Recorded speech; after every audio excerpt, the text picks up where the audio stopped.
તો રક્ષામંત્રી રાજનાથ સિંહે કહ્યું કે ઓપરેશન સિંદૂર હજુ પૂર્ણ નથી થયું, જરૂર પડશે ત્યારે આ તો માત્ર ટ્રેલર હતું, જરૂર પડશે ત્યારે પિક્ચર પણ બતાવવામાં આવશે અને ઓપરેશન સિંદૂર એટલા માટે પૂર્ણ નથી થયું કારણ કે જ્યાં સુધી આતંકીઓનો સંપૂર્ણ સફાયો કરવામાં નહીં આવે ત્યાં સુધી સેના થમશે નહીં, બેસશે નહીં અને એવી જ કાર્યવાહી છેલ્લા 3 દિવસથી થઈ રહી છે। જમ્મુ કાશ્મીરમાં 2 એન્કાઉન્ટરમાં 6 આતંકીઓનો ખાત્મો કરી દેવામાં આવ્યો છે। આ TRFના આતંકીઓ હતા, જૈશ એ મોહમ્મદના આતંકીઓ હતા। सरसरी तौर पे ये 2 ऑपरेशंस, एक केलर के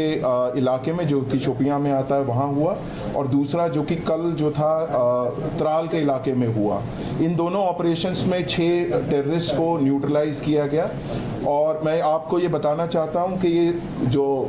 आपसी तालमेल है सुरक्षा बलों का यहाँ पे और बाकी सुरक्षा एजेंसीज का, भले ही जो भी आसूचना देनी हो, इंटेलिजेंस एजेंसी हो, बाकी हो,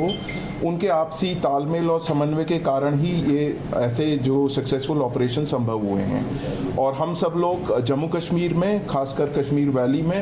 इस चीज़ के लिए कटिबद्ध हैं कि जो टेरर इकोसिस्टम है या कोई भी टेररिस्ट एक्टिविटी है उसका खात्मा करने के लिए हम सदैव तत्पर एवं हमेशा कटिबद्ध